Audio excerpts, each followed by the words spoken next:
Order of operations, also known as PEMDAS. Remember, PEMDAS tells you the order in which each calculation should be performed. This order of performing the calculations ensures the end value is accurate. But let's look at PEMDAS or PEDMAS a different way. First, let's separate the letters of PEMDAS into 3 sections. Let's start with the A and S of PEMDAS. Identify the pluses and minuses in the expression. Create space between them. This separates the larger expression into smaller, manageable chunks. At this point, PEMDAS can begin. In this chunk of the expression, we have 2 minus 7 squared multiplied by 3. First, remove the 2 minus 7 from the parentheses. Next, do the subtraction. This gives you -5. From here, we can replace the single value of -5 back inside the parentheses. This takes care of the parentheses part of PEMDAS. Up next, the exponent. -5 squared is positive 25. The last step is multiplication. 3 times 25 is 75.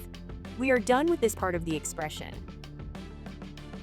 The next part of the expression is the square root of 100. This is equal to 10. This part of the expression is done. We now need to place the 10 in its appropriate place. The second to last term consists of 8 squared divided by 16. Calculate the exponent first. 8 squared is equal to 64. Divide the 64 by 16.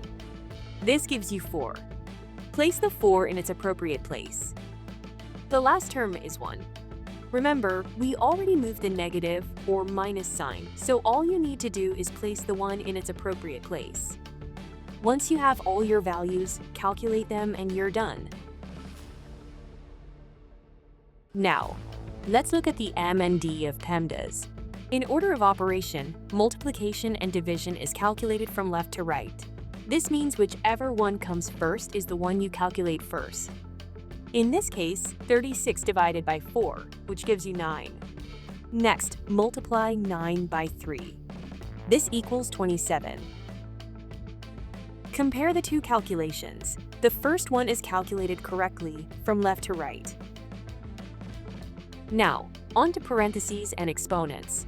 Exponents are straightforward, just calculate them when you see them. However, when it comes to parentheses, you need to bring the expression outside of the parentheses, calculate it, and put it back inside the parentheses.